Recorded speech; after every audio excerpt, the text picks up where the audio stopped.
Olá a todos, espero que vocês estejam bem. É mais um episódio do Talkability. Estamos aqui então com uma pessoa maravilhosa que eu conheço há alguns anos, acho que décadas, né? Talvez. Ela é jornalista, escritora e estudante de história agora. Então, eu vou falar hoje com a Rafaela Martinez. Bem-vinda, Rafa! Obrigada, Cá. Obrigada a todos que estão aí nos escutando, nos vendo. É um prazer estar aqui com você.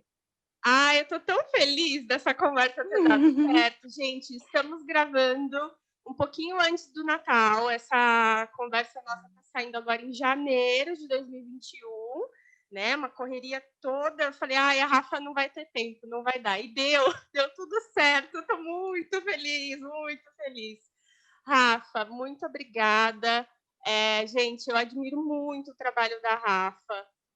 Fizemos a mesma faculdade, né? Eu sou um pouquinho mais velha, né? Para variar. Eu terminei, sou da turma de 2011, você é da turma de 2014, né, Rafa?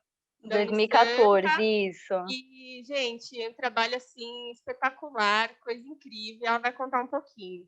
Rafa, vamos conversar um pouquinho sobre a sua carreira. Eu queria saber por que e como você escolheu o jornalismo na sua vida.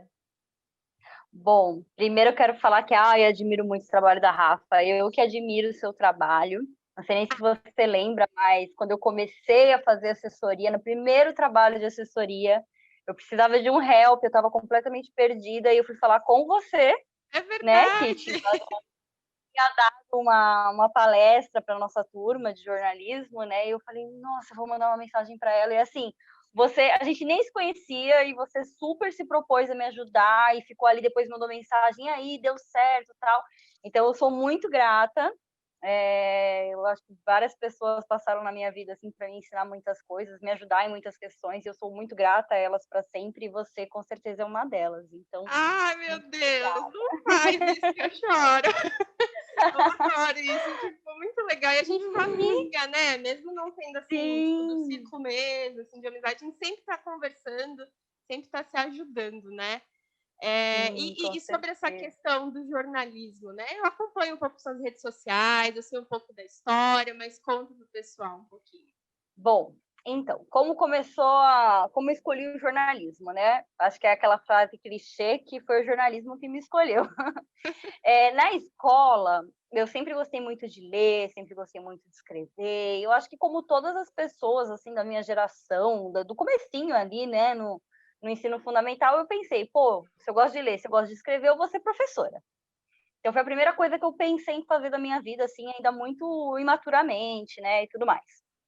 Só que aí aconteceu uma coisa que ia mudar, né, os rumos do mundo e também da minha vida, mas eu não imaginei na época, que foi os atentados, né, ao World Trade Center, em 2001. Eu estava na quarta série quando isso aconteceu, e eu não entendi muito a dimensão daquilo. Para mim era uma coisa, sei lá, aviões podem bater em prédios, acontecem, né, na Um minha cabeça. acidente, né? Na minha cabeça, por mais que eu via pessoal falando de atentado, tal, terrorismo, mas eu não conseguia ter a dimensão daquilo, até que os Estados Unidos começaram a ofensiva, né, aérea no Iraque, e eu também falavam na escola, ai, tá tendo uma guerra, tá rolando uma guerra, pode ser a Terceira Guerra Mundial, e eu falava, gente, imagina, a gente lê nas histórias, nos livros, que a guerra é uma coisa, mas não tá acontecendo guerra nenhuma, ai, que isso.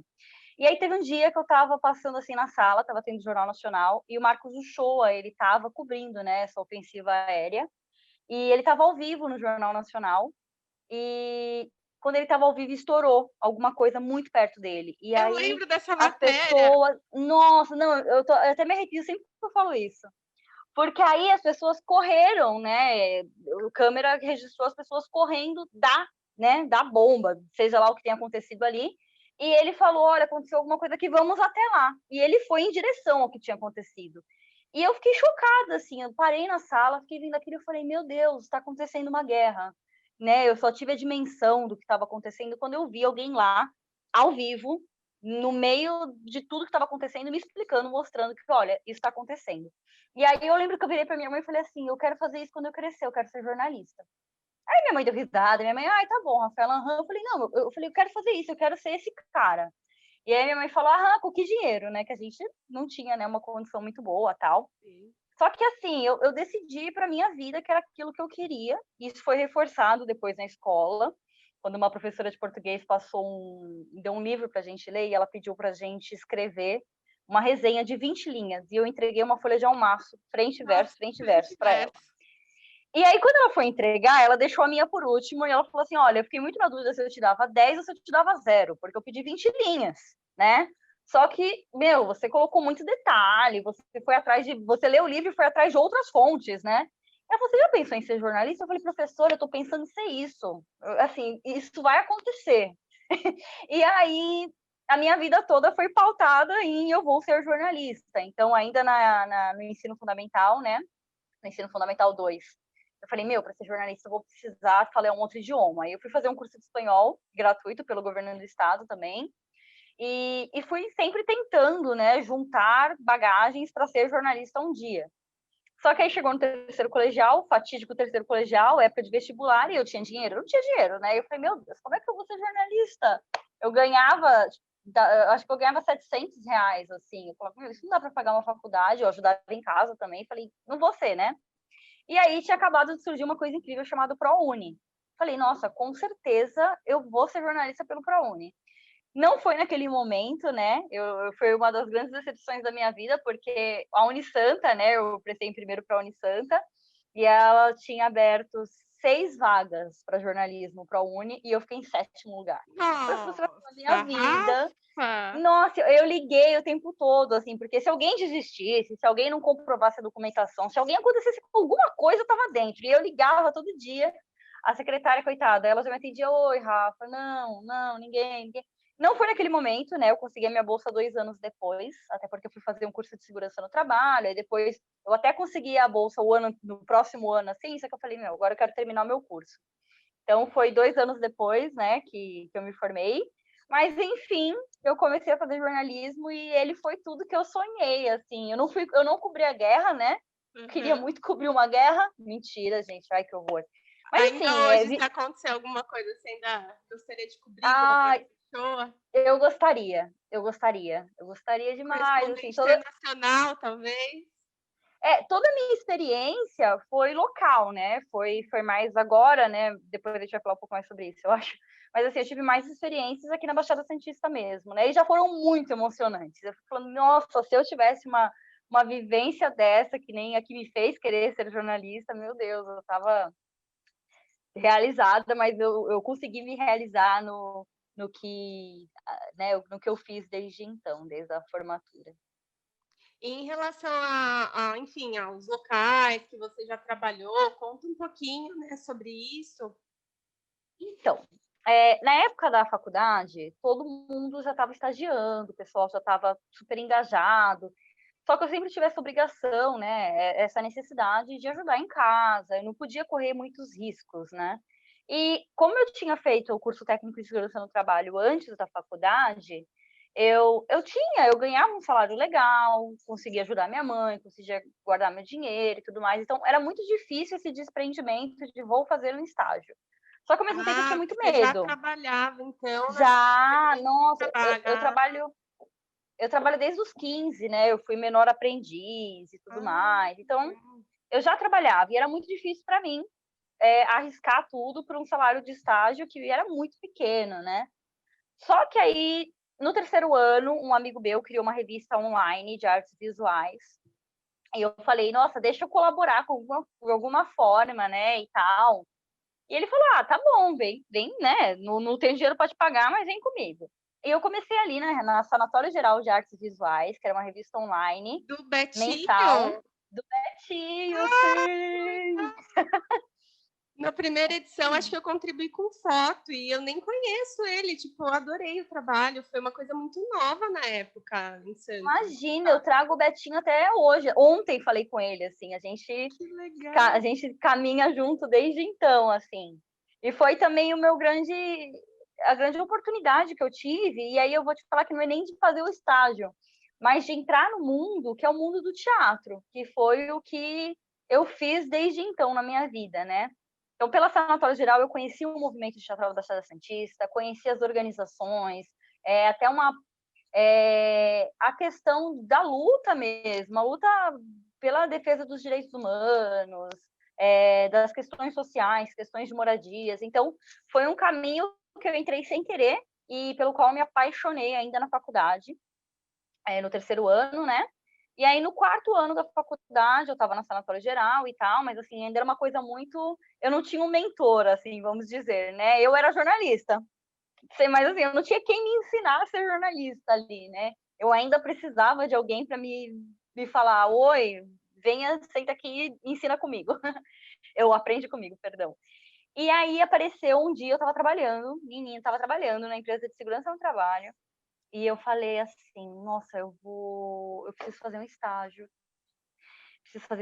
Aí eu mandei uma mensagem para todos os meus amigos, tal, e aí a minha amiga Natami trabalhava na TV Tribuna, e ela falou assim, olha, Rafa, acabou de sair uma estagiária. Você quer tentar a sorte? Não falaram nada de abrir vaga, não falaram absolutamente nada. Mas, sei lá, né? Traz seu currículo e tal. Aí eu falei, o quê? Trazer currículo? Vou ligar agora. Aí liguei. Falei, eu sou estudante de jornalismo, tal. A moça me passou pro gerente, né, de jornalismo, na época eu nem sabia que ele ia fazer isso. E quando ele atendeu, ele, oi, quem te contou que abriu vaga? Aí eu falei, ai, não, eu tô ligando porque sou jornalista, sou estudante, tô no quarto ano, tal. Ele falou, vem aqui hoje à tarde. E eu tava na ponta da praia trabalhando. E a TV Tribuna ficava em São Vicente, né? Foi na TV, tá. Gente, para quem não sabe, na Baixada Santista, né, na época, era a TV Tribuna, que era afiliada, né, que é afiliada à Rede Globo, e tinha também o jornal A Tribuna. Aí ela foi para TV. Vamos lá, continue.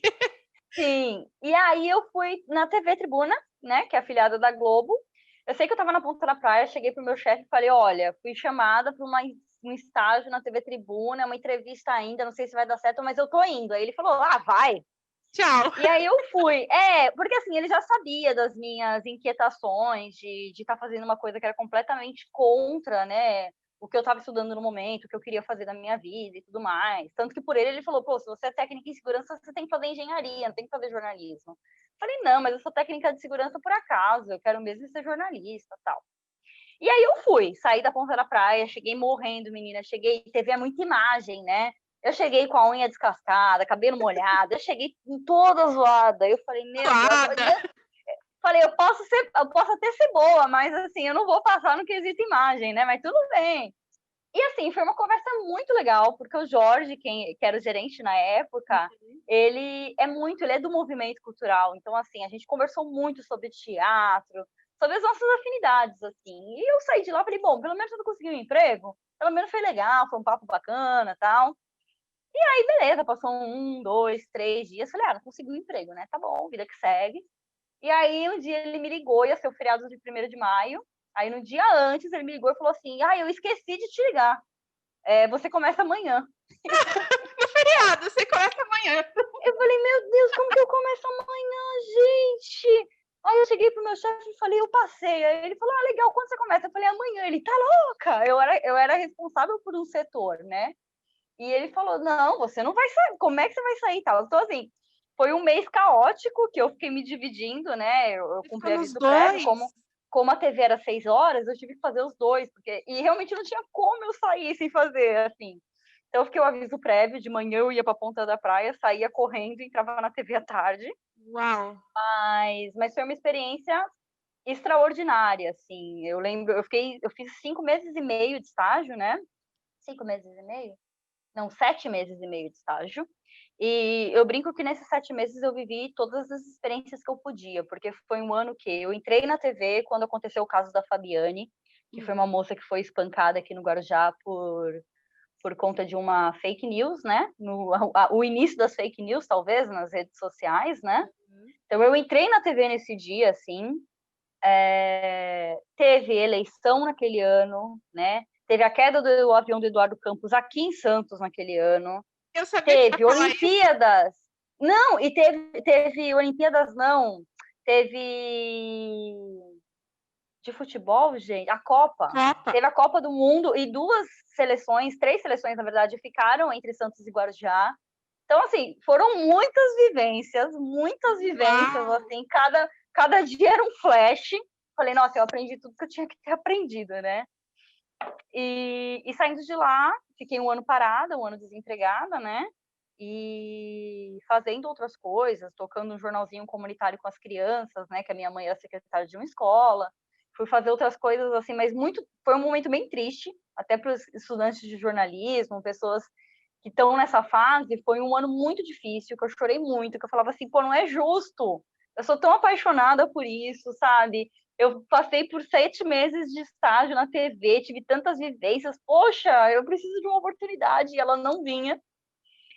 E, e aí, quando eu estava quase desistindo, a professora Hélder da faculdade me indicou para um freelancer na Transpetro, né? Uma das empresas da Petrobras. Eu fiquei um mês fazendo esse freela. O Festa, que é o Festival Santista de Teatro, me chamou para ser assessora de imprensa, então já deu para levantar mais uma graninha, isso tudo em setembro. E quando foi em outubro, o Diário do Litoral me ligou, e aí eu comecei a trabalhar no Diário do Litoral. Redação, então, gente. Sim, a redação, impresso, que era o sonho da minha vida. Na verdade, foi assim, eu, com Festa, trabalhando, assessorando Festa, eu fui me apresentar no Diário do Litoral como assessora do Festa, falando da importância do festival e tal, e o dono, né, o seu Sérgio, na época, ele falou, olha, vocês querem, posso até te dar um espaço no jornal todo dia, mas eu não tenho repórteres para escrever. Se você quiser escrever sobre o festival, eu falei, nossa, meu sonho é ser repórter de impresso, óbvio que eu quero, depois vai virar currículo, né? Então, assim, eu fiquei me dividindo entre 3 coisas em setembro, né? A Transpetro, Festa e o Diário, mas eu falei, não, é isso que eu quero da minha vida, é isso que eu vou fazer. E eu fiz, e quando abriu essa vaga, eles lembraram de mim, pela essa contribuição que eu dei nesses tempos de festa, né? Então eu falei, nossa, trabalhar no impresso, que era o sonho da minha vida, nunca imaginei que eu ia conseguir realizar, ainda mais em Santos, né, que é um ovo, que os espaços são muito pequenos, né, enfim. E aí eu trabalhei no Diário do Litoral por 4 anos, passei por todas as etapas, eu posso dizer assim, dentro do Diário do Litoral, até por ser um jornal muito pequeno, né? A gente aprende a ser repórter, fotógrafo, diagramador. Teve uma época que a gente fazia TV no Diário do Litoral. Aí a Band fez uma parceria com o DL e eu fui fazer rádio. Eu aparecia, entrava na Band 2 vezes por dia para falar das notícias da Baixada. E aí eu fui repórter. Sim, nossa, foi um combo. E aí eu fui repórter, fui chefe de reportagem e terminei como editora. Então, assim, foram 4 anos muito produtivos e muito interessantes, que eu vivi muito intensamente lá dentro. Em paralelo, enquanto eu estava no DL, eu comecei a trabalhar com teatro a bordo, que foi um projeto que eu conheci no meu trabalho de conclusão de curso, né, que eu fiz sobre teatro.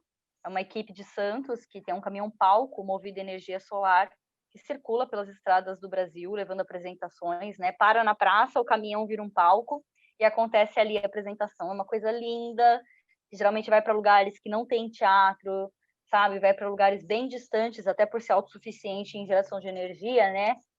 Consegue acessar um público que está muito longe, assim. E eu comecei a trabalhar com teatro praticamente 3 anos e meio que eu estava no Diário do Litoral. Eu fui do Diário e fui assessora do teatro a bordo ao mesmo tempo, né? E aí eu tive essa experiência do DL de ser editora, que eu não gostei. Por quê? Ai, Caio, eu acho que eu amo ser repórter, né? E as coisas foram até muito rápidas, assim, eu acho. Foi uma necessidade. O DL tem uma equipe muito pequena. A Tati, que era editora, a quem eu sou completamente apaixonada e grata, e ela é incrível. Ela saiu no começo de 2019. E, assim, a equipe, por ser muito pequena, e eu, quando ela saía de férias, eu que ficava como editora, automaticamente, você vai ser editora, né? Porque ela saiu. Só que eu acho que eu não, primeiro que não era o meu momento, eu ainda queria ser repórter, era muito frustrante para mim estar na redação e ser obrigada, e ser a responsável por pensar as pautas, fechar a capa, ler os textos, e não ser eu que estava escrevendo, assim, sabe? Então, foram meses de muita frustração e choro na minha vida, porque eu não queria aquilo. Mas não tinha como eu chegar e falar, oi, eu não quero isso, né? Sem perder meu emprego, né? Que no fim foi mais ou menos o que aconteceu, porque eu falei que eu não queria mais aquilo. uma hora que não deu, né? E eu acho que eu ainda estou muito na polaridade. E tem essa questão minha, né, de eu não estar feliz com aquilo. E para além da felicidade, eu acho que tem até uma questão de bagagem mesmo. Eu acho que eu não tenho bagagem para ser editora de um jornal, sabe? Não me menosprezando jamais, assim. Uhum. Mas eu acho que não era o momento. Quem sabe daqui a 10, 15 anos, tudo que eu queira na minha vida é ser editora de um jornal e ler os textos e tal. Mas hoje eu não quero isso. Hoje eu quero estar na rua, eu quero quero me sentir parte de alguma coisa, mas assim, parte da engrenagem, sabe? Não da cabeça. E isso culminou, assim, de uma forma muito grande em mim. E aí a gente, em comum acordo, eu saí do DL em dezembro do ano passado. E até então eu saí para fugir com o circo. Eu já era assessora do teatro e eles estavam precisando de alguém mais na produção, assim, alguém mais dentro mesmo da equipe. Eu falei, nossa, juntou a fome com a vontade de comer. Eu tô querendo sair, tô querendo viver outras coisas e eles estão precisando de alguém, então eu vou. E aí eu saí do DL para ser assessora do teatro a bordo, né, assessora barra produtora. E não deu certo porque veio a pandemia, né? Ah, Não deu sim. certo, É, gente. isso A que eu ia vida é falar, né? assim. Fevereiro já começou. A vida é tentativa e erro, minha gente. É. E aí não deu certo. Mas, em contrapartida, eu já fazia muitas assessorias de imprensa e eu comecei a fazer mais assessorias de imprensa. Hoje, com meu amigo, com o Lúcio Nunes, que é um assessor muito conhecido aqui na Baixada, ele tem um Uhum. trabalho muito sério. Uhum. E para além da assessoria, veio a possibilidade de colaborar com o portal UOL, né, cobrindo a Baixada Santista, e com a agência Rádio Web, que também é um sistema de rádio, né, nacional, assim, e também eu cubro a Baixada Santista pela agência Rádio Web hoje, além de trabalhar com teatro a bordo em algumas ações online, né, que eles fizeram ao longo desse ano e tudo mais. Então, no conjunto da obra deu tudo certo, gente. Quando a gente acha que não vai dar certo, dá certo sim, não desistam.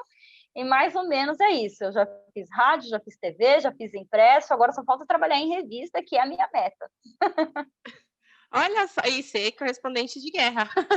E ser correspondente de guerra, Aí, ó, gente. é assim, cheguei no topo. O Pois sonho é, gente. inicial. Nossa.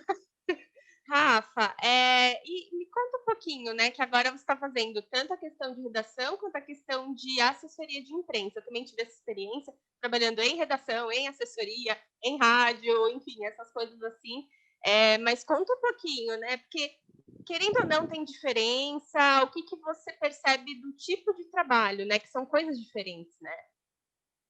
Sim, com certeza, assim, e cada um tem uma necessidade de você, né? Por exemplo, o rádio, eu brinco às vezes que o rádio é o mais fácil. Eu brinco, o rádio é o mais fácil. Só que não, você está sozinho. O rádio é você e o seu gravador. Então, você é o seu produtor, o seu repórter, muitas vezes o seu editor, você tem que saber e contar ali que o aparelho vai dar tudo certo e tá, sabe, ligado, onde vai ser o corte e tudo mais. O jornal impresso, você também precisa fazer tudo, né? Pelo menos a experiência que eu tive enquanto diário do litoral, a gente tinha muito que fazer tudo. A questão dos textos, da lauda, do tamanho, se vai caber, se não vai caber. O jornal, por exemplo, eu gosto muito de escrever um texto mais literário, uma coisa mais, vamos olhar as nuances daquela coisa. E não cabe no jornal impresso, sabe? Por isso que eu até brinquei que eu quero fazer revista, porque eu acho que o texto que eu amo e que eu sou apaixonada, ele não cabe no jornal impresso. A assessoria, você precisa estar mais. Eu tenho uma questão, cara, que assim, eu só consigo ser assessora de coisas que eu acredito e que Uhum. eu amo, porque o papel do assessor é você estar ali, né, zelando pela imagem daquilo que você tá propondo, né? Como é que você vai oferecer para uma rede, oferecer para um canal de TV, enfim, uma coisa que você não acredita, né? Uhum. Então, tem o papel da assessoria de você zelar pela imagem, você tentar cavar pautas e pensar as possibilidades, aquilo que eu acho que a cabeça de repórter na assessoria funciona muito legal, porque eu penso Funciona, eu sempre, sempre falo isso. É eu muito como bom. repórter, o que eu gostaria de ouvir? O que eu gostaria de receber como uma sugestão de pauta? Então, funciona Exato, demais. eu acho que esse é o segredo, eu sempre falo isso. Porque eu também Sim, trabalhei no Boc News, né? Então é muito parecido, é um sim, jornal pequeno, mesma coisa, tinha que fazer tudo também. Você falando, eu fui lembrando muito disso. Sim, sim. Então é isso, cada um tem uma vertente, né? E agora a internet, que você tem que ser mais clean, embora eu não concorde muito. A gente lê, né? A gente fica horas lendo os textos da Eliane Brum. Sim. Então, assim, acho que cabe textos longos, sim, para a internet, desde que seja o texto que as pessoas, né, se identifiquem e queiram continuar lendo. Então, eu acho que é isso, é você ir se adaptando e, principalmente, tentar sugar ainda na faculdade todos os caminhos, porque você não sabe o que você vai fazer e pode correr o risco de você ter que fazer tudo, e tá tudo bem, é da hora fazer tudo também. É uma experiência, né? E é legal, você Sim, vai se adaptando e entendendo, né? No dia a sim. dia. Rafa, sobre essa questão do jornalismo em si, eu sei que você já cobriu umas pautas assim que quando eu li eu achei incrível as matérias, os personagens, você já ganhou prêmio, se não me engano, né? E eu queria saber assim, alguma matéria assim que te marcou. Olha, não ganhei prêmios, mas assim, eu acho que a Homenagem, gente não ganha foi alguma vários coisa assim, prêmios. Rafa? Não, mas eu acho que Para mim mas você assim, ganhou prêmio. obrigada. Não, mas eu acho que assim, e pode parecer clichê também, gente, mas o prêmio do repórter é quando a dona Maria liga na redação e fala que a rua dela tem lá um problema, que a Sabesp não está indo lá para arrumar, gente. E assim, poxa, tá entrando água na casa dela, sabe? E você vai, e você liga, e a Sabesp vai resolver. Então, assim, se a gente for considerar isso, eu já ganhei prêmio pra caramba, Uhum. porque a gente realmente, a gente sai da faculdade querendo mudar o mundo, né? E às Sim. vezes a gente acha que mudar o mundo é uma coisa muito, nossa, vou parar uma guerra, vou descobrir a cura do câncer, sabe? E nossa, a gente muda o mundo todo dia, a gente muda o mundo não é utopia, é fato. Se você resolver um problema de uma pessoa, você está mudando o dia dela, você está mudando a forma como ela se relaciona naquela comunidade, naquele lugar. Então, eu acho que a gente faz isso toda hora. Eu consigo lembrar de duas matérias, uma da TV e uma do impresso, que foram as que mais significaram para mim. A da TV foi no primeiro, eu estava na primeira semana assim de estágio, e o estagiário da TV, quando entrava, ele basicamente pegava o telefone e anotava as sugestões de pauta e mandava por e-mail. E eu estava quase saindo e ligou uma moça falando que um rapaz tinha sido preso injustamente, que era um conhecido dela e tinha sido preso injustamente. E aí eu ouvi e falei, aham, tá bom, mas me conta, o que, que aconteceu? E aí ela começou a me contar que ele, na verdade, ele tinha ido ajudar a mãe de um jovem que tinha cometido um assalto, ele tinha ido dar uma carona para ela, e chegando lá, ele chegou com o irmão gêmeo desse rapaz que tinha cometido o assalto, e a vítima, quando viu o irmão gêmeo, ficou confusa e falou, esses dois também estavam. E o cara foi preso. E ela falou: olha, a gente tem o cartão de ponto dele, e é por biometria, dá para saber, foi realmente ele, então não dava para ele ter cometido. A gente foi atrás das câmeras, a gente tem muitas coisas provando que não era ele. E aquilo me chamou a atenção. Eu falei, meu, você tem tudo isso mesmo? E eu mandei, né, no e-mail, né, citando todos esses detalhes e tal, pedi para ela me mandar tudo, etc. E eu lembro que eu mandei no e-mail e eu fiquei falando para todo mundo. Eu falei, gente, olha esse e-mail. Eu acho que isso é uma história, eu acho que isso é uma história e tal. E aí a Solange Freitas, né, repórter, ela leu o e-mail, ela falou assim, meu, eu também acho que isso é uma história. E assim, eu lembro que ela encabeçou, assim, essa pauta. Ela pegou essa pauta e ela falou, meu, isso é uma história e vamos atrás disso. E eu lembro que a TV foi muito incisiva, sabe, em pegar esses materiais, em conversar com o chefe do cara, que falou, não, ele tá aqui, eu não cortei o dedo dele, ele fez a biometria e tal. E assim, ele ficou preso ainda por um tempo, acho que ele ficou, salvo engano, preso por 2 meses, mas assim, foram tantas as evidências e a TV sempre muito batendo em cima disso, e ele foi solto, né, para responder em liberdade. E quando ele foi solto, a primeira coisa que ele fez foi ir na TV levar caixa de bombom pra gente, porque ele falou, olha, sem vocês eu não estaria aqui, eu pensei até em me matar, porque a situação que eu vivi lá foi horrível. A gente cobriu quando ele saiu e ele sendo recebido pela comunidade e tal. E assim, foi uma coisa que me marcou muito, que aí entra nisso que eu falei, putz, a gente realmente mudou a vida desse cara, sabe? Quanto tempo? A justiça era tão morosa, sabe? Quanto tempo será que ele ficaria preso se não tivesse ali uma mídia da força da TV Tribuna batendo em cima e questionando, sabe? Então, esse foi o primeiro caso. Mas, Rafa, tem uma outra coisa que é muito interessante, que é uma característica sua e o que você fez, assim, é ser curiosa e querer escutar. Isso é muito difícil. E é uma coisa que o jornalista ele começa a ter ao longo da carreira, não é no primeiro estágio, às vezes até da gente mesmo, mas ser curioso e ir atrás. Acho que foi por isso, porque você falou que estava indo embora, né? Poucas horas de ir embora eu pensei assim, ai, não quero saber. Ai, a pessoa eu doida, fico muito. E sabe que eu fico pensando muito isso? Eu fico pensando muito isso, cara. Eu falava, foi assim, foi o último telefonema que eu atendi. Eu fiquei pensando, caraca, será que se eu. Talvez ela ligasse de novo e outra pessoa atendesse, desse, sabe? Mas assim, são muitos e sis. E eu falei, que bom que eu atendi e que eu achei que aquilo, né, era relevante. Podia não dar em nada, mas assim, eu fiquei muito feliz e muito feliz também. Eu acho que a gente tem que dar o crédito, né? Por exemplo, pela figura da Solange. Eu nem sei se ela lembra dessa história, nem sei se, sabe? Mas assim, ela com certeza deve lembrar do caso, mas eu não lembro se ela lembra, eu não sei se ela lembra os pormenores, assim dela pegar e falar, não, gente, se tem aqui a prova, a gente tem que ir atrás e tal, né? Talvez se não fosse também, né, ela pegar a lei e achar que aquilo era relevante, talvez não sei se teria ido para frente, né? Sim. Então, foi um caso que me marcou demais a conta. E o segundo caso, ele não foi tão impactante a ponto de mudar vidas, mas assim, mudou a minha vida, eu acho, porque a pauta era cobrir o sorteio do Minha Casa Minha Vida, e eu fui, né? E as pessoas nem deveriam acompanhar, assim, ia ser na Câmara Municipal de São Vicente, as pessoas nem deveriam acompanhar o sorteio. Só que as pessoas foram, lotaram lá a Câmara e tal, e eu fui, eu falei, preciso pegar uma história legal, contar e tal, né? E aí, eu lembro quando eu cheguei, tinha uma senhora muito aflita. Ela tava assim, e ela apertava a bolsinha de crochê dela, e ela tava muito nervosa. Eu falei, vou falar com ela. Aí cheguei, falei, ei, tudo bem? Me conta essa história e tal. E aí ela começou a falar que ela vivia no Dique de Sambaiatuba, que na casa dela tinham 8 pessoas, e era só ela que recebia aposentadoria, só ela que era responsável por sustentar aquelas 8 pessoas, que a filha tinha acabado de ter neném, que tinha sido mandada embora, e tinha tido uma enchente que tinha levado as coisas deles todos. Estava sendo uma história muito triste, muito triste.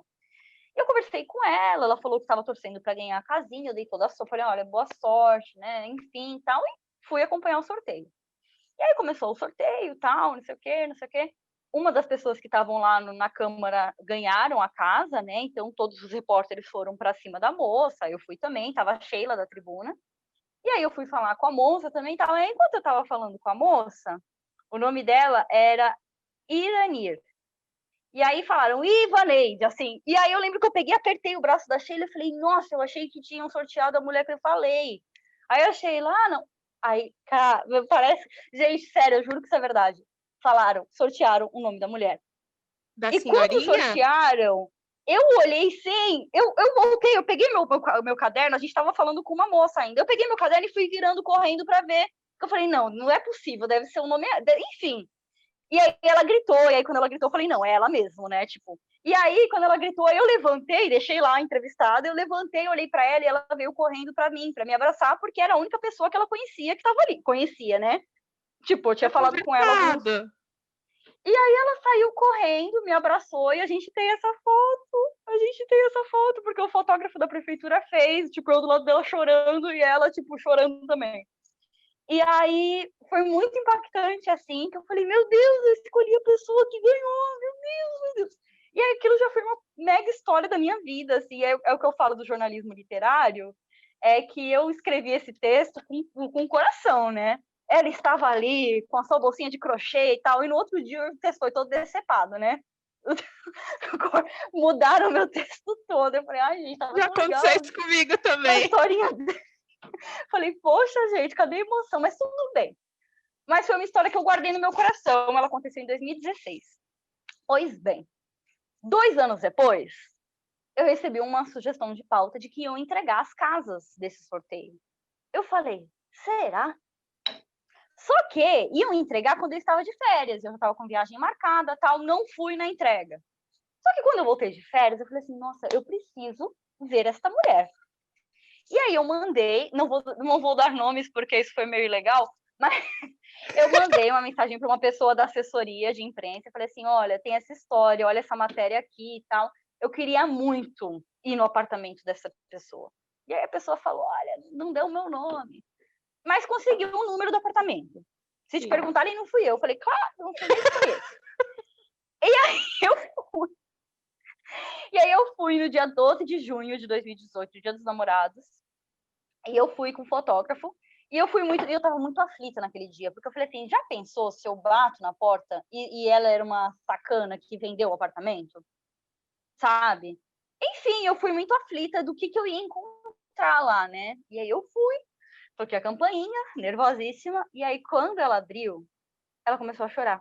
E aí eu olhei pra ela e falei assim, olha, lembra de mim? Ela falou assim, eu nunca esqueci de você. Ai, eu vou E assim, chorar, tá, Rafa. e eu vou te mandar essas fotos, porque assim, ela rejuvenesceu 20 anos. Ela tava linda, ela tava maravilhosa, sabe? Assim, podem até falar, ai, não, você falou que ela, então ela se arrumou. Não, ela não sabia. Ela estava linda, sabe? Menos ruga até, sabe? Com cabelo feito, ela estava linda, assim, que eu acho que é o que eu coloquei, o preço da dignidade mesmo, sabe? E ela estava linda, maravilhosa, naquela casinha dela, com a casinha toda arrumadinha, com os netinhos que ela tinha falado. E assim, e foi muito marcante. E aí eu tava com o fotógrafo, eu falei assim, ai, tira uma foto nossa, tal. E ele fez uma foto que depois eu chorei horrores, porque ela tá olhando para mim com uma carinha tão bonitinha, eu vou te mandar depois. E foi Eu essa vi foto, essa assim, eu foto, acho por que isso que eu achei que fosse prêmio, alguma foi. coisa. Na época era dessa matéria. Era por E isso que eu foi tava... essa foto que eu usei para falar, assim, quando eu saí do jornal, eu fiz um texto de despedida, tal, e assim, eu coloquei essa foto e ainda coloquei, tipo, a ela que me ensinou que o valor das histórias, assim, sabe? Eu acho que foi um desfecho muito bonito, de uma história muito bonita e muito impactante, assim, que eu vivi. Então, Gente, eu amo jornalismo. Nossa, é eu muito também. incrível o que ele faz na nossa vida. Eu tô assim, admirada e maravilhada com as histórias, Rafa. É lindo. Mas falando disso, tipo, perrengue. Você lembra de algum perrengão assim que você passou em matéria? Então, perrengue, eu não lembro. Assim, tem a questão da gente, às vezes, cobrir. A gente cobre os prefeitos, né? Os prefeitos sabem quem a gente é, porque, enfim, a gente cobre as 9 cidades, né, aqui. E às vezes tu ir questionar os prefeitos e eles serem grosseiros, eles te responderem mal, eles Ai, falarem que você só enche o experiências. saco. Já tive isso também. Eu acho que assim, Jornalista quando eu li. chata.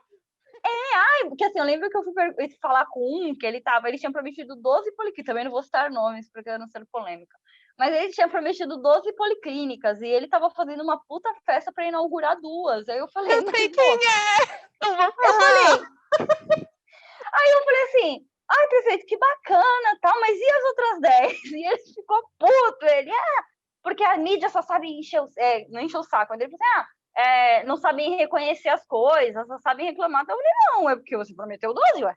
Ué, ué. No Mas plano assim, estava 12, querido. exatamente. Então, assim, eu não tô sendo chata, eu tô só perguntando. Mas eu acho que, assim, os maiores perrengues foram esses, assim. Não teve mais nenhuma outra coisa Ainda bem. bombástica, graças a Ainda Deus, né? bem, Rafa. Graças a Nossa, Deus. Lá na redação tinha umas histórias que eu falava misericórdia, mas exato. É, não pois vivi é. tanto. Enfim, né? Mas, assim, enfim, passando por uma outra parte que eu acho legal também da gente falar, já tipo, encerrando esse primeiro bloco, eu entrevistei o primeiro podcast do Talkability foi com o jornalista Rael Policarpo. Que foi ele que me incentivou a ser jornalista e tal, enfim. E aí ele falou uma coisa que eu lembrei muito de você. Na hora do podcast eu não falei, mas eu fiquei, a Rafa, por quê? Ele enfim, também jornalista, ele é da Record News, Record Rio, e ele terminou direito. E aí ele falou: se você quer saber mais sobre alguma coisa, sobre como a sociedade funciona, e tal, e eu tinha algumas dúvidas relacionadas a isso, eu fiz uma segunda faculdade. E aí você está fazendo uma segunda faculdade, né? Você está fazendo a faculdade de História. Eu queria saber o porquê que você decidiu fazer isso e o que você tem em mente, né, em relação a esse outro campo, né? Eu acho que são muitas respostas, né? Lembra lá na terceira série que eu achei que eu queria ser professora? Sim. E assim, por mais que o jornalismo tenha tomado uma paixão maior do meu coração, eu sempre pensei em ser professora ainda assim, né? Mas o jornalismo era a primeira coisa que eu queria fazer da vida. E aí, dentro do jornalismo, eu tinha muito com essa ideia de que eu queria mudar o mundo e eu ainda quero. E no jornalismo eu aprendi que a gente muda o mundo todo dia, com pequenas coisinhas e tal, só que eu penso assim, nossa, até quando a gente vê a política, a nossa política, né, no momento, assim, né, eu falei assim, a gente precisa mudar a consciência humana. Não basta só a gente informar, né, o informar para transformar. E isso tem que vir da base, isso não tem que vir quando a pessoa já tem uma certa idade, já lê jornal, já vê, enfim. E então eu fui entendendo que a educação era muito importante. E a história, a gente entender a história é fundamental, porque quando a gente entende história, a gente não repete os erros que a gente já cometeu em várias outras ocasiões, né? Então tem esse lado de querer formar, querer educar, acreditar que a educação é o caminho e ensinar as pessoas sobre, olha, isso aqui aconteceu e se a gente continuar, isso vai acontecer de novo, tá bom? E depois não adianta reclamar, a gente está repetindo os mesmos erros, né? E tem também a questão de ser coisas muito complementares, que aí quando eu entendi isso, eu quero fazer, acho que as pessoas precisam aprender e tal, eu pensei assim, mas eu amo jornalismo, eu não me vejo não fazendo jornalismo. E eu falei, mas é ótimo, porque eu vou usar muito da história no jornalismo, e eu vou usar muito do jornalismo na história, né? Então, eu acho que são áreas muito complementares e que, com certeza, seja eu seguindo eu o caminho da reportagem, seguindo eu o caminho da sala de aula, são coisas que vão continuar sendo, né, entrelaçadas, né? Então esses foram os motivos assim de eu escolher a segunda faculdade. Nossa, sensacional, assim. É engraçado que o meu círculo, né, de jornalistas e amigos que eu conheço é muito parecido com o que eu penso. Eu sou professora universitária hoje, né? E é muito legal, assim, tudo que vocês falam me traz, assim, essa vontade. Eu também penso igual, sabe? É muito legal isso, é muito interessante. É a nossa bolha, né? Eu amo a minha bolha, gente. Minha bolha é linda. A minha bolha é maravilhosa, a minha bolha também, né? que sou igual, né? Enfim, de certa forma, claro. E aí, sobre essa questão, né, de história e tal, vou até mostrar aqui, gente. Você fez um livro! Que maravilhoso! Vou mostrar aqui, ó, pro pessoal do YouTube ver. Olha só, gente. Livro da Rafa, recebi, acho que foi anteontem que eu recebi. Cantorias dos Povos de Guaió, da editora Imaginário Coletivo. Ai, me conta, porque tem tudo a ver com história, com jornalismo, você conseguiu juntar. Que maravilhoso! E sabe que foi meio que sem querer, né? Foi assim, a gente sempre escuta que a pessoa tem que escrever a árvore, ou escrever a árvore, que louca, plantar uma árvore, ter um filho e escrever um livro, né? Sim. E assim, eu amo escrever, né? Eu sou apaixonada por isso, eu adoro isso. Eu falei, eu quero ser mais literária, eu quero fazer uma coisa e tal. Mas eu nunca pensei em fazer uma ficção. Nunca. Eu pensava, tipo, sei lá, vou contar histórias de alguém com muita poesia e tal, mas assim, nunca me imaginei fazer uma ficção.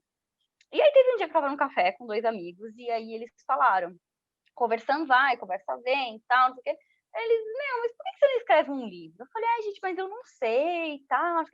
Olha, vai abrir um edital em São Vicente, escreve um projeto. Se você passar, você faz um livro. Eu falei, tá bom, vou escrever. Eu pensei, do que eu gostaria de falar, né? Eu falei, eu moro em São Vicente, né? Eu nasci em Santos, mas só por acaso, só porque o hospital era em Santos, mas eu passei minha vida toda em São Vicente. E eu amo São Vicente, eu acho São Vicente maravilhosa. Não falem mal de São Vicente. Não falem mal de São Vicente nem do Brasil para perto de mim. Exceto se você for falar mal de quem preside o Brasil. Aí você pode falar mal. Mas do Brasil não, porque eu amo o Brasil. E aí, eu falei assim, pô, eu vou falar de São Vicente. Vou falar sobre as lendas de São Vicente. Mas ainda era uma coisa muito crua, né? Eu escrevi o projeto com a ajuda do Lincoln Espada e da Nina Gagli, mas assim, foi muito cru. Eu escrevi e falei, vou falar das lendas, uhul! Enfim. E aí eu fui contemplada. Quando eu fui contemplada, eu falei, nossa, gente, vou ter que escrever o livro agora. Agora o livro vai ter que sair. E eu fui contemplada no passado, quando eu estava nessa fase muito ruim da minha vida, de ter que ser responsável por um jornal. E eu não fiz nada, assim, ano passado. E aí veio esse ano, mais calmo, tal. O que aconteceu? Coronavírus. Fiquei péssima. Fiquei 2 meses, assim, que eu poderia ter escrito o livro, tá super né? A gente já tinha feito pesquisas, já estava com um bom acervo histórico, só que eu não tive espírito para escrever esse Bem, livro naquele ninguém momento. teve. Quem tem cabeça? Ninguém teve. Essa mudança toda. Ai, Pois é. pra todo mundo. E às vezes eu via algumas pessoas muito bem, assim, no começo ali, né? Abril, maio, que era muito nebuloso ainda. E as pessoas, não, eu tô ótima. Eu falo, gente, como tu tá ótima, criatura? Pelo amor de Deus. Eu tô morrendo, eu tô aqui deitada no sofá comendo, sabe? E então não tive cabeça. E aí, em maio, quando as coisas começaram a dar uma clareada, né? Eu me senti a J.K. Rowling. Eu me senti a autora do Harry Potter. A J.K. Rowling, que eu falo JK porque eu sou brasileira, né? Eu já vi. Por quê? O filme dela, né? Do processo de produção do livro. Eu quero ver isso, me mostra. E eu lembro que ela falava nas entrevistas que o Harry entrou na cabeça dela em uma viagem de trem. Ali ela tinha embarcado na estação de King Cross e foi numa viagem de trem que o Harry Potter entrou formado na cabeça dela. Eu brinco com isso porque, assim, um dia eu tava aqui no meu noivo, ele saiu para trabalhar e eu tava jogada no sofá comendo. E eu falei, meu Deus, a Índia vai encontrar um mapa que é o caminho e depois vai vir um senhor que vai contar essa história e vai passar para bisneto. É assim, todos os personagens entraram na minha cabeça. Vou te mandar uma foto também depois. E eu risquei uma folha de sulfite. Fui desenhando, escrevendo, puxando seta. E aí, quando ele voltou, eu falei assim, o meu livro tá pronto. Aí ele, quê? Falei, olha, a história é essa. E eu contei a história para ele, ele falou, mas o que aconteceu? Eu falei, não sei, a história veio. E a história entrou na minha cabeça. Então, assim, o processo de escrever o livro, eu escrevi ele num sábado e um domingo. Óbvio, depois, por exemplo, teve um ato todo que eu mudei, porque assim, eu escrevi, né? Aí depois eu fui olhar, eu falei, não, isso aqui não funciona, não, isso aqui tá ruim, não, isso aqui tem que mudar. Então, assim, eu mudei 3 capítulos inteiros dele, tipo, joguei fora a primeira história, escrevi de novo. O processo todo, então, durou aí uns 2, 3 meses, o processo todo. Mas, assim, a história em si, ela entrou na minha cabeça muito do nada. E muito, talvez, bebendo da fonte do Harry Potter, eu queria que fosse uma aventura para quem lesse. O público dele é o público infantil, ainda pautado nessa ideia que eu te falei, né? De que eu acho que a gente precisa ensinar a criança. Se a gente não... Nada vai dar certo se a gente não ensinar a criança. E principalmente a conhecer a sua própria história, né? A entender quem ela é, onde ela está e por que ela está. Então, eu quis fazer uma aventura que fosse atrativa pra caramba para as crianças, que elas se reconhecessem, porque assim, toda a história ela se passa em São Vicente, ela permeia as lendas, o primeiro ato é a Raíra e o Avati, que são uma Índia e o macaco, e eles vivem as lendas, né? As nossas lendas, elas datam lá da época do descobrimento, então eles estão inseridos naquele contexto, vivendo aquelas lendas, a Pedra da Feiticeira, o Morro do Tumiaru, Ipupiara, a Fenda na Rocha, a história do Iriaporchá, o tsunami que levou a ilha.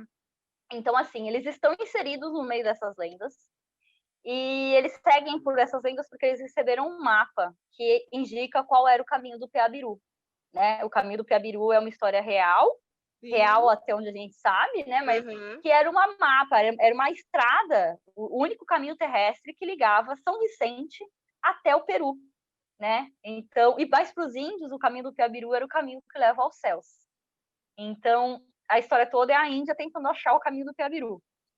E aí, num determinado momento, essa história tem um salto até o seu Zezinho, que nasce quando os prédios estão sendo erguidos, quando a Ponte Pêncea é inaugurada. Então, o Zezinho, a gente vê a história pelos olhos do José menino, quando ele era uma criança, e do Zezinho, quando ele é um velhinho. E ele foi livremente inspirado, Cá, nas pesquisas, eu li uma matéria da Tribuna, do jornal Tribuna, entrevistando, quando a Tribuna fez 90 anos, entrevistou um senhor de 92 anos, que morava em São Vicente, que era o senhor José Evaristo. E ele contava as histórias que ele tinha visto, os prédios surgindo e tal. Então, o Zezinho, ele é uma homenagem ao seu José Evaristo. Infelizmente, eu não achei a família, até porque era um nome muito comum, José Evaristo da Silva. Eu não achei, eu não tive como achar a família, seria até mais gostoso ver mesmo quem era o Zezinho e tal. Não consegui, até por ser uma época de pandemia e tal, mas ele é livremente inspirado no seu José Evaristo. E depois o José Evaristo vai viver muitas coisas e vai passar para Dandara, que é a bisneta dele, que está lá em Narra, que é a cidade irmã de São Vicente, e é ela que vai descobrir, enfim, qual é o caminho do Peabiru. E tudo isso mesclado nas lendas. O primeiro ato são as lendas, o segundo ato são as histórias dos pontos, né, da cidade mesmo, a Casa do Barão, a Ponte Pêncil, o Gáudio, enfim, os pontos, né, referenciais da cidade. E o terceiro ato são as nossas conexões com o mundo e o grande mistério, né, que ela vai revelar. Então, e aí eu quis que fosse um livro atrativo para as crianças, que se sentissem naquela aventura. Ontem mesmo eu recebi um vídeo de um menininho lendo, e ele abre assim, nossa mãe, será que é um lobisomem esse desenho ou será que é um monstro do mar? Ai, eu achei ótimo, falei, isso! Objetivo atingido, a criança tá na dúvida, ótimo. Então, assim, interagindo, que legal! É muito gostoso isso. Mas que fosse um livro também para os adultos. A minha mãe, quando leu, a minha mãe tem 52 anos. E quando ela leu, ela falou, nossa, eu lembro de... Nossa, era assim mesmo. Meu Deus. Então eu falei, nossa, que legal. Então é um livro que instiga as crianças a entrarem na aventura e que seja também uma lembrança, né? Uma viagem para que esses adultos também relembrem das passagens e, acima de tudo, uma homenagem para minha cidade, que é linda, que é maravilhosa, que tem muita história, muita história, e que não é, infelizmente, ela é muito abandonada pelo poder público, sabe? Até pelas pessoas mesmas, né? Você fala, ai, orgulho de ser vicentino, ai, Deus me livre, sabe? Não, a história é linda, a nossa cidade é linda. Então, esse foi o objetivo com o livro. Nossa, que legal. Vou ler agora no meu recesso de final de ano, porque se já vou estar em janeiro, já vou ter lido quando esse podcast for ao ar, hein? Depois me conta, por favor. Depois te conto, claro. Saiu até o unboxing no Instagram em dezembro. Que ainda agora gravando vai sair. Então, quando sair o podcast, já vai ter saído o unboxing. Uma coisa de doido, né? Gravar um pouquinho antes. Isso aí, gente. Mas, Rafa, agora a gente vai para um quadro que eu nomeei, Deadline. Eu queria, Belo meu sonho, nome. Rafa, é o nome.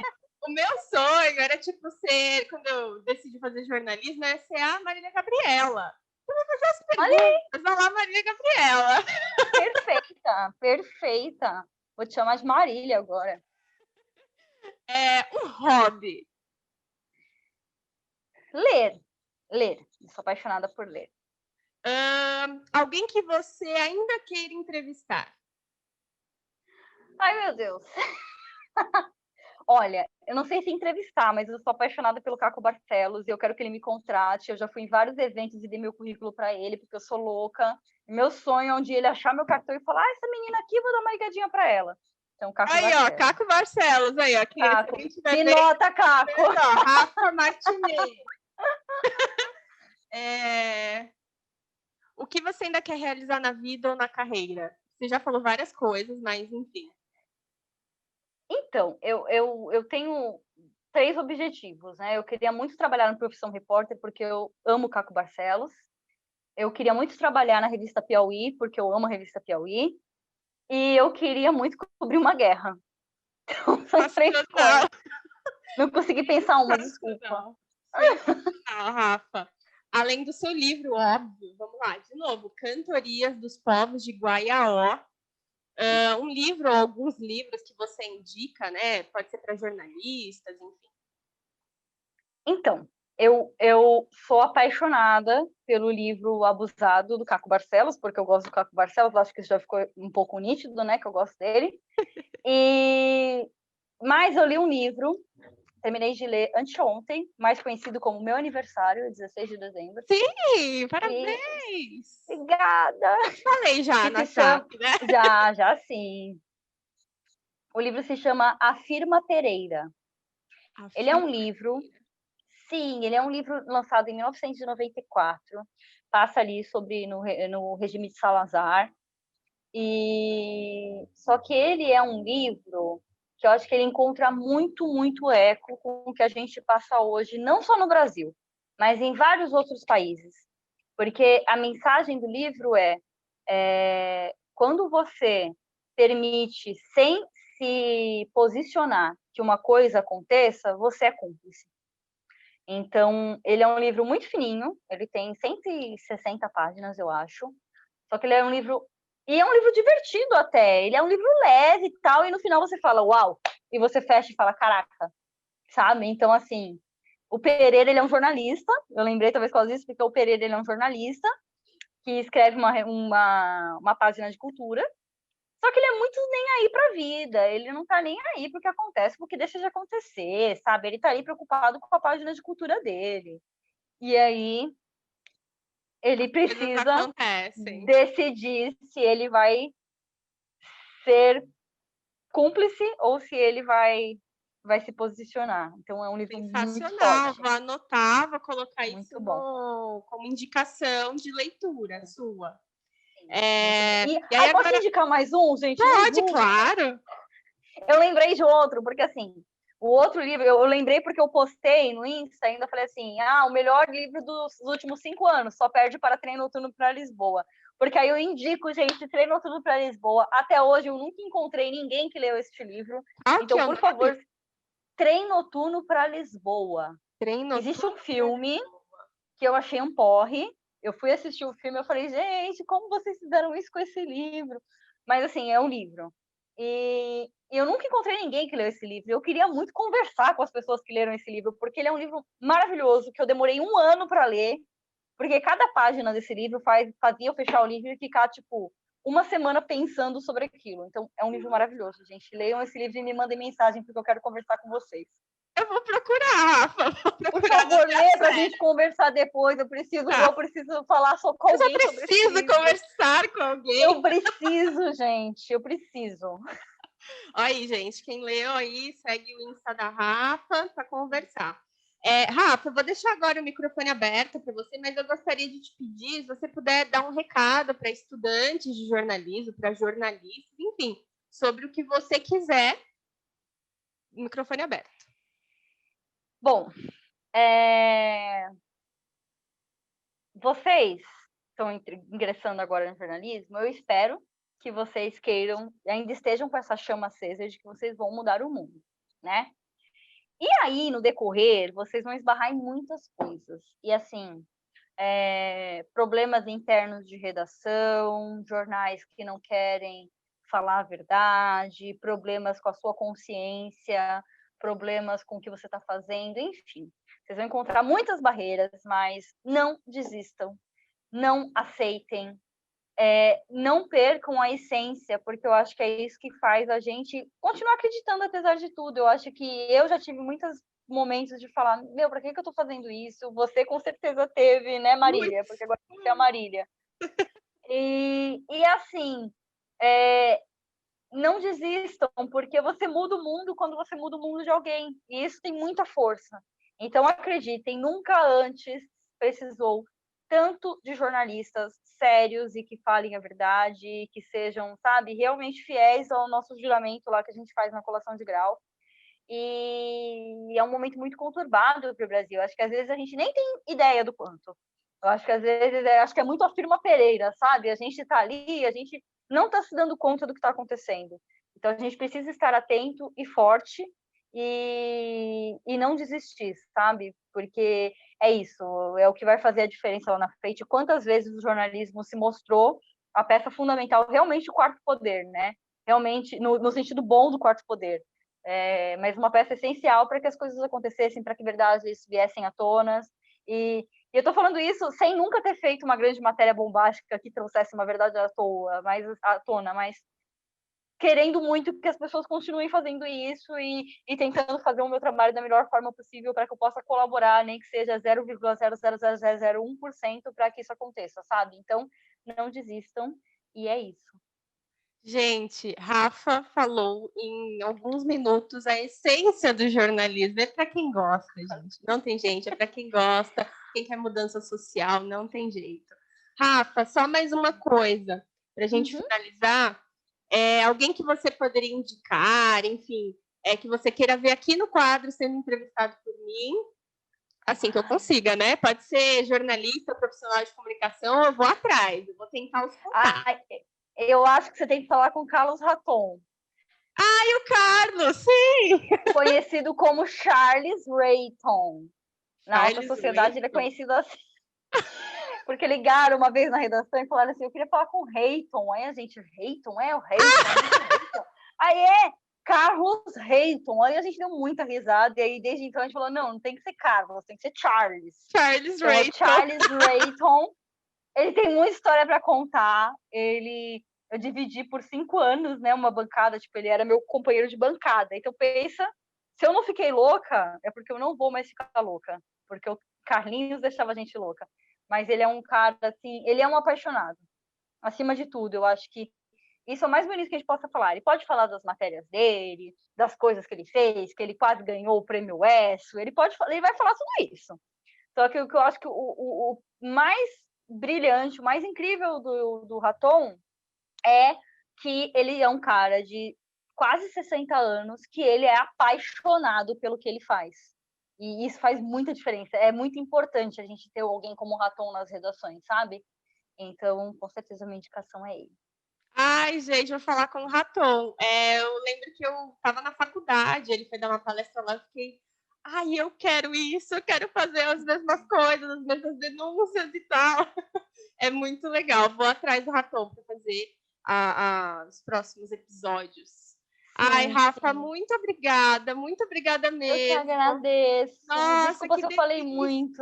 Eu falo demais, né, eu gente? amo, a gente ama, imagina. Gente, se vocês quiserem Rafa de volta, né, para falar algum outro assunto específico, deixem no Instagram, me mandem no Facebook, enfim, onde vocês conseguirem me achar, aqui no YouTube, no Spotify não dá, né, para botar comentário, eu acho, mas no YouTube, onde vocês quiserem, que aí depois eu refaço o convite em 2021 direitinho, a Rafa volta, tá bom? Eu venho, muito gente, eu falo bastante. Obrigada, Rafa, eu Obrigada. Ei.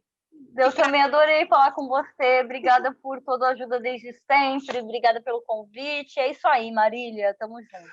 Já fiz da Marília Gabriela.